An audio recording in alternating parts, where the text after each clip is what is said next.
निश्चित रूप से महामहिम राष्ट्रपति महोदय राजस्थान की विधानसभा के अंदर पधार रही है और हम सब अपने आप को गौरवान्वित भी मान रहे हैं कि महामहिम का उद्बोधन भी हमको सुनने को मिलेगा और देश के अंदर पहली बार अनुसूचित जनजाति की महिला को ये सर्वोच्च पद के ऊपर सुशोभित होने का अवसर मिला है। इसके लिए भारत सरकार को, नरेंद्र मोदी जी को मैं धन्यवाद देना चाहूँगा और तमाम वो सुखद पल हम सब सहभागी बनेंगे, ये भी हमारे लिए एक सुखद अनुभूति रहेगी।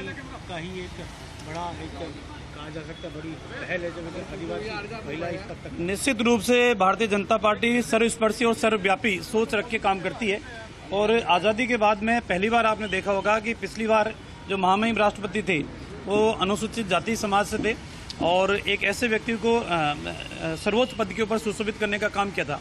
तो हम 36 कौम को साथ लेकर चलने का मन और मस्तिष्क रखते हैं।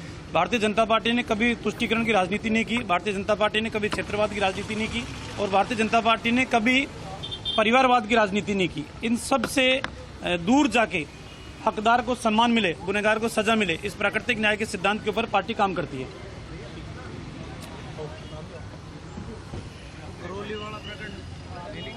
नहीं, उस पर नहीं ली।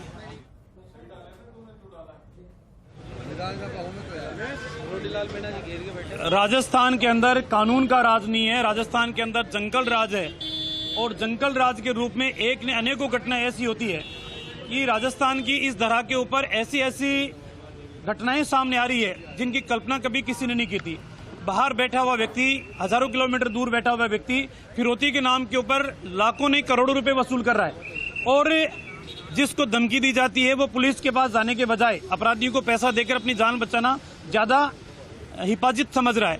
राजस्थान के अंदर मासूम बच्चों के साथ दरिंदगी, नाबालिग बच्चों के साथ दुष्कर्म और उसके बाद में हत्या, गैंगवार की घटना एक के बाद एक, सीकर की घटना, गैंगवार की राजू ठेठ की हत्या, आपके नागौर की घटना और घटनाओं के अंदर भी पुलिस कस्टडी के अंदर हत्याएं होना, ये इस बात को इंगित करती है कि कहीं ना कहीं राजस्थान सरकार के कई नुमाइंदे अगर निष्पक्ष जांच हुई तो जेल की सलाखों के पीछे जाएंगे। और जिस तरीके से भरतपुर की घटना हुई है और कई तथ्य इस प्रकार के सामने आ रहे हैं कि पहले कोर्ट ने ही निर्देश दिए थे कि बीसी के माध्यम से भी इनकी पेशी हो सकती है, उसके बावजूद उनको बुलाना, एपीपी की भूमिका संदिग्ध होना, ये तमाम बातें ऐसी है कि जिनकी अनुशंसा के आधार पर एपीपी बनना, ये निष्पक्ष जांच भारतीय जनता पार्टी चाहती है।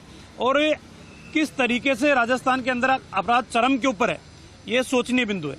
विधानसभा में आप किस तरह से जो रणनीति बना रहे हैं? हम तमाम मामलों को लेकर हमारे पार्टी के शीर्ष नेतृत्व ने जो तय किया है उसके अनुसरण करेंगे। हर दिन अलग अलग मुद्दों के ऊपर सरकार को घेरने का काम करेंगे। कर्ज माफी के मुद्दे के ऊपर, बेरोजगारी के मुद्दे के ऊपर, पेपर लीक के मुद्दे के ऊपर, क्राइम के मुद्दे के ऊपर, बिगड़ती हुई कानून व्यवस्था के मुद्दे के ऊपर, संविदा कर्मियों के मुद्दे के ऊपर, ये सीएचओ के मुद्दे के ऊपर, ये तमाम मुद्दे ऐसे हैं जिनको सरकार को अलग अलग दिन हम घेरने का काम करेंगे। सामाजिक सुरक्षा के तहत जो बिल लाने की बात हो रही है, इसको लेकर देखिए, सिर्फ सरकार संदेश और मैसेज देने की राजनीति कर रही है, धरातल के ऊपर कुछ नहीं है। ये सर्वोच्च सदन है, सर्वोच्च सदन के अंदर मुख्यमंत्री जी 5 बजट पेश कर चुके हैं। अब मुख्यमंत्री जी किसी को भी हमारे साथ बिठा दे और एक एक स्कीम जो आपने घोषणा की इस सदन के अंदर वो हमारे से बहस कर ले। कौन सी योजना ऐसी है जो धरातल के ऊपर आ रही है? घोषणाएं बड़ी करते हैं, बैरिकेड इतनी लगाते हैं कि ऊंट के मुंह में जीरे के समान जनता को उसका लाभ मिलता है। आज फ्यूल चार्ज के आधार पे लाखों ने करोड़ों रुपए आप वसूल करने का काम कर रहे हो।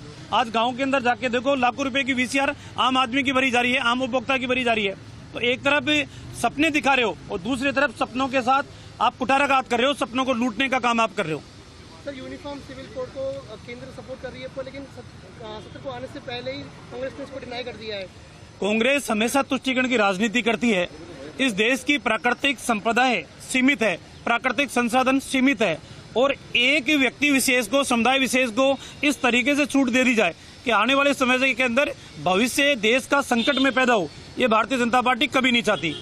जो कानून बने वो सबके लिए समान रूप से बने, किसी को विशेष परिस्थितियों के अंदर किसी को रियायत नहीं मिलनी चाहिए। ठीक है सर।